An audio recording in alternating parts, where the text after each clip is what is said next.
This is the Turf Zone Podcast, your central information and news hub, bringing together professionals from turf associations across multiple states to share things to help you in your business. Brought to you in partnership with our friends at the Alabama Turfgrass Association.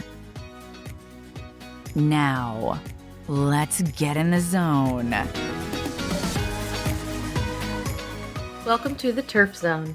In this episode, we feature an article titled Recruiting and Retaining Top Performers in the Turfgrass Industry by Enhancing Your Future Workplace Culture, written by Pete Blank, MHR, CSP, CFT. How to recruit, train, and retain workers remains the highest priority of every industry, and the turfgrass industry is no exception. The post-pandemic era has unfortunately provided one of the most challenging times for employers when it comes to recruiting, training, and retaining workers. There's an ever-growing shortage of employees at both the entry-level and skilled positions. The workforce appears to be shrinking, and yet the amount of work continues to grow. During the last several years, due to pandemic restrictions, the federal government's multiple aid packages known as the coronavirus stimulus checks and expanded unemployment coverage, many businesses experienced difficulty hiring, especially the aforementioned entry-level and skilled positions. The turfgrass industry was not immune to these hiring shortages. Alabama Turfgrass Association members reported experiencing difficulty in filling positions beginning in 2020. Randy Spruill of Mighty Green Lawn Care reported seeing a shortage of people applying for positions in 2021. He said, "Finding people to fill skilled positions has been my most difficult hiring problem." And he's not alone. Many ATA member companies have had to ramp up their benefit packages to include an ever-growing list of the following: higher starting wages than competitors, guaranteed 40-hour work week, salary level wages for some positions, incentive pay tiered to years of service, production levels, training or licenses attained, quarterly or yearly bonuses, medical, dental, vision insurance, retirement plans, set holidays, and vacation pay. While recruitment and hiring of these new employees is extremely important, keeping the staff that you have on board is an even higher priority. The following statement should be the mantra for every organization within the Alabama Turfgrass Association in the upcoming year. Retention is your best talent acquisition strategy. What does that mean? Recruiting new hires is important. Filling open vacancies is important. However, if you do not keep the good employees that you currently have, you will be running your organization like a hamster on a wheel, constantly running and never getting anywhere.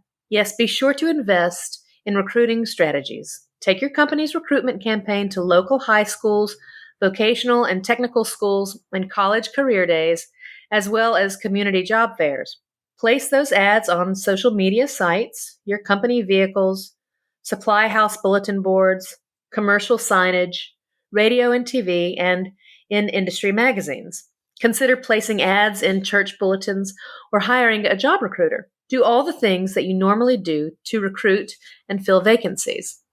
But always keep in mind that your current and future workplace culture is 100% more important than any of those recruiting efforts. Word of mouth about your work culture from those who are in the trenches day in and day out has more impact than any marketing materials you provide. Therefore, all ATA member organizations should make 2023 the year of retention through improving their company work culture. So how do you do this? First, let's begin by looking at the current data on the industry. According to the U.S. Bureau of Labor Statistics, the overall employment of grounds maintenance workers is projected to grow 5% from 2021 to 2031, which is about as fast as the average for all occupations. About 179,600 openings for grounds maintenance workers are projected each year on average over the decade. Many of these openings are expected to result from the need to replace workers who transfer to different occupations or exit the labor force. The 2021 median pay for grounds maintenance workers was $35,460 per year. For first-line supervisors of landscaping, lawn service, and groundskeeping workers, the median annual wage was $53,270. While these are good salaries, they will not keep a worker engaged and motivated in your company. That type of commitment only comes when the organizational work culture is supportive, enjoyable, and engaging. In addition, the COVID-19 pandemic had a tremendous impact on the business world, and because of this, virtually everything has been disrupted. According to an article titled Employee Work Passion Drops Dramatically in the COVID-19 Era, published on July 18, 2022 by Training Magazine, employees in every industry are feeling more stress, lower engagement, and lack of passion for their work. With all this knowledge, it's imperative that workplace culture is a priority for all organizations within the turfgrass industry in the future in order to improve retention of employees. The main areas to help improve future workplace culture are as follows: providing clear expectations for all employees, mandating that all supervisors and managers properly lead their teams, allowing career development opportunities for employees at all levels. 1. Provide clear expectations for all employees. A study from the Gallup organization found that only about half of all employees knew what is expected of them at work. Therein lies a huge problem with retaining top employees. How do you keep and retain your high performers if they don't even know what is expected of them?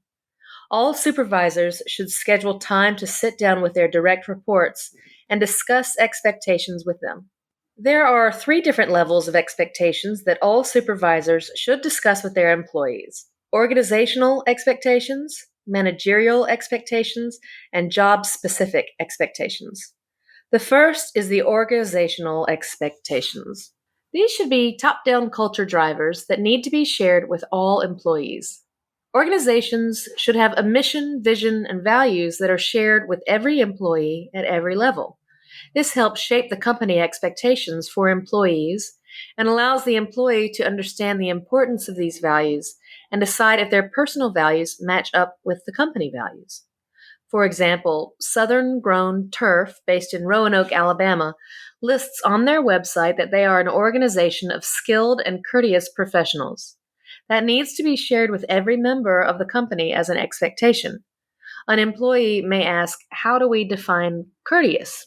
There needs to be a standard answer that can be shared with all employees so they know what it means to be skilled and courteous, and why that is an expectation of Southern Grown Turf.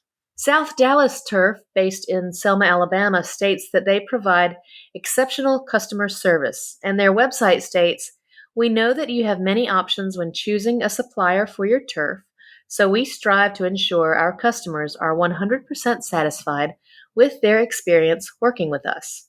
Does this mean that any employee is empowered to do whatever it takes to make the customer satisfied? If so, what are the parameters? Employees need to know what they can do to create that 100% satisfaction. Sunbelt Farms in Harpersville has a webpage that states, "We consider our employees to be like family." They also highlight their partnership with nonprofits and the importance of giving back. Is this information shared with potential new hires and current employees? An employee who wants to be treated as family and has a servant's heart may be more engaged at work when they know that their personal expectations align with that of the organization. The second type of expectations that need to be shared are managerial expectations. Different managers and crew leaders have different expectations of their staff, and it's important that the employee knows the expectations of their direct supervisor. A successful leader and supervisor will sit down with their employees and discuss the following expectations: what the employee must do if they are running late or need to request a sick or vacation day. How should the employee best communicate with their supervisor, text, email, phone call, in person? How to handle an angry customer. How empowered are employees to make individual decisions without checking with their supervisor first? How and where should employees spend their lunch and break times, if applicable? The pet peeves of their supervisor. Share what the employees might do that would cause friction with the supervisor. These are just examples and not an all-encompassing list, but they give the successful leader an idea of the types of expectations that need to be shared with employees. Discussing supervisors' expectations with their direct reports will not only minimize future conflict, but will also create a sense of openness and transparency that is needed in today's leader. One final thought on supervisor expectations. The supervisor should consider asking the employee, "What do you expect from me as your leader?" The employee may share something that reveals their maturity level and understanding of working in the real world. This could be very valuable information that improves future collaboration and creates a work culture that maintains engagement and retention. The final type of expectations are technical or job-specific expectations.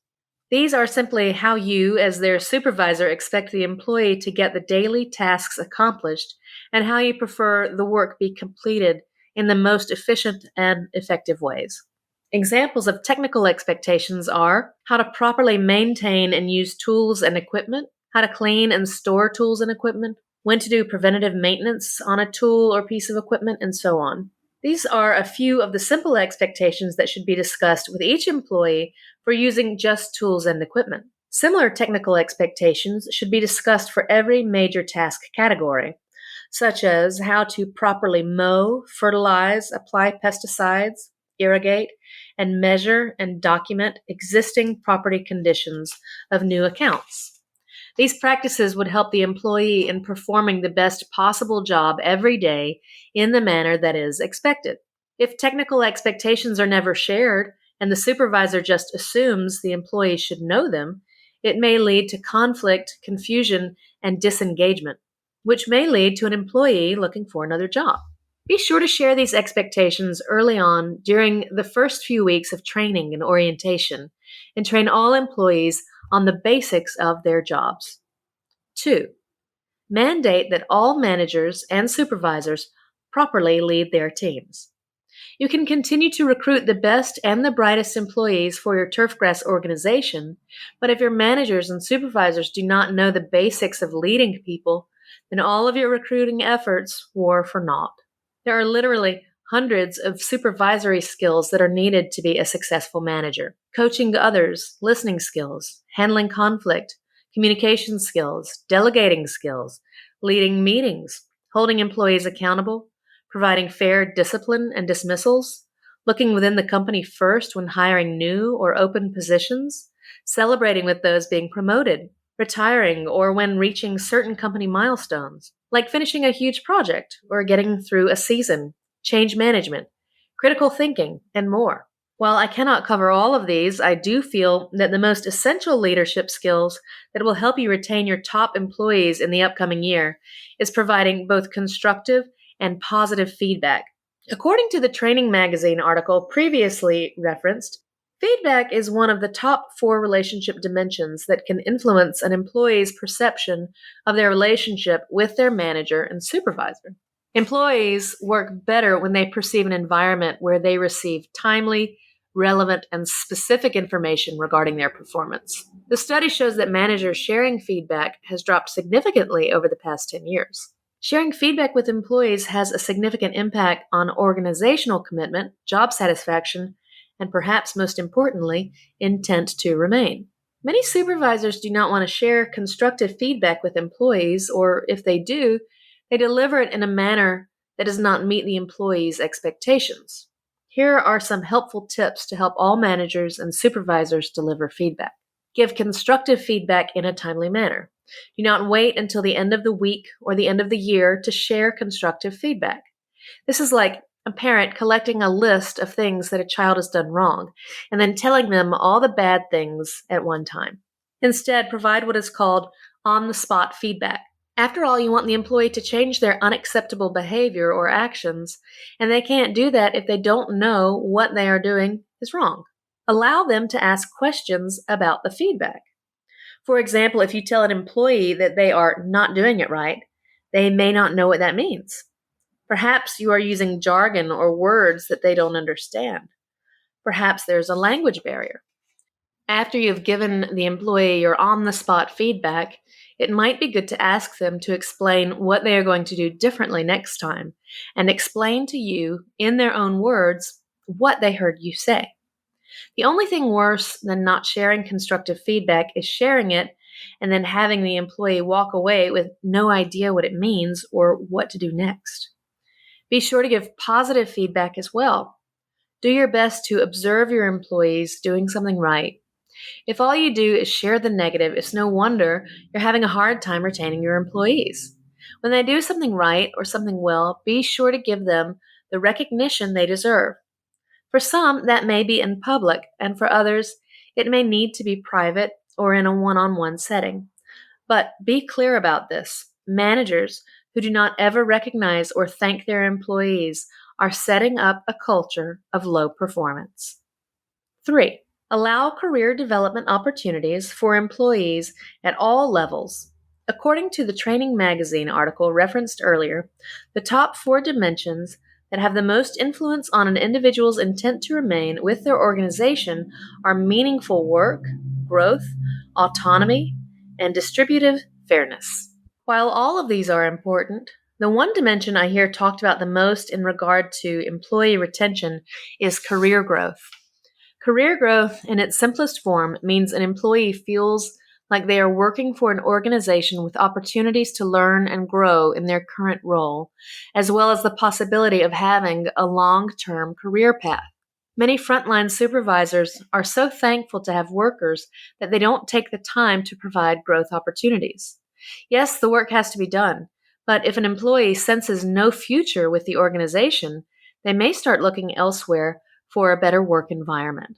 Here are a few ways that leaders can provide those growth opportunities. Provide stretch assignments that allow them to try new areas. If they're a landscaper, can they learn something in lawn care? If they're primarily a groundskeeper, are they capable of learning and performing tree pruning and removals? If they operate large mowers each day, could they be trained to operate specialized, remotely operated mowers or oversee the operation of completely autonomous mowers? Do any employees wish to take English or Spanish classes to promote better communication among the crews? Growth opportunities don't always have to be vertical promotions. Sometimes the best growth opportunities are horizontal and allow for employees to be more well-rounded. Allow for technical learning and upgrading skill levels. While you may not have the funding to allow all employees to attend national conferences, there are plenty of regional and local events, such as the educational seminars offered by ATA, including the annual road shows and the biannual Sports Turf Field Day and Lawn and Landscape Workshop, along with the yearly Auburn University Turfgrass Research Field Day, where they can go to learn about the latest information on weed, insect and disease identification and control, fertilizers, pesticide safety, application techniques, new equipment, etc. In fact, just taking the initiative to send a high-performing employee to a conference like the Deep South Turf Expo may be just the spark they need to feel appreciated and decide to stay with your company. With smaller companies, there are only so many promotional jobs available. For instance, there may be several crew supervisors reporting to one manager. If that manager is not going anywhere, then there is no room for career growth. It may be better to have that conversation with those crew supervisors and discuss their career expectations, which we discussed earlier. While some employees may be happy in their current role, others may have a propensity for growth, and if that is not available, their passion and engagement may be diminished. Some companies are purchasing the latest, most efficient labor-saving equipment and offering to train their employees to offer this equipment. In other instances, companies are giving instruction to those employees willing to learn how to calibrate equipment and apply the latest in slow-release pesticides, time-released fertilizers, plant growth regulators, etc. Many employees appreciate the new career development and added responsibility, along with the fact that their supervisors are looking out for their well-being by buying equipment and chemicals that perform the same jobs more effectively, efficiently, and safely with less time and labor. No one can predict the future of the workforce in the turfgrass industry, but great companies and strong leaders can create a strategy to keep their high performers. It's all about designing a strong, positive, and engaging workplace culture. Great leaders can do this in 2023 by focusing on communicating expectations, showcasing management skills, and providing growth opportunities. Doing these three things will create an organizational culture that will improve retention of your current staff and position yourself as an employer of choice now and into the future. Pete Blank is a professional speaker, trainer, and author who is passionate about employee engagement and leadership development. To learn more and book him to speak at your next conference, visit his website at www.peteblank.com. For all resources associated with this article, check out our show notes. Don't miss an episode. Subscribe on Apple Podcasts, Spotify, or wherever you get your podcasts. You can also visit us at theturfzone.com. You've been listening to The Turf Zone. For more episodes of The Turf Zone, visit theturfzone.com and subscribe on Apple Podcast, Stitcher, or your favorite podcast app.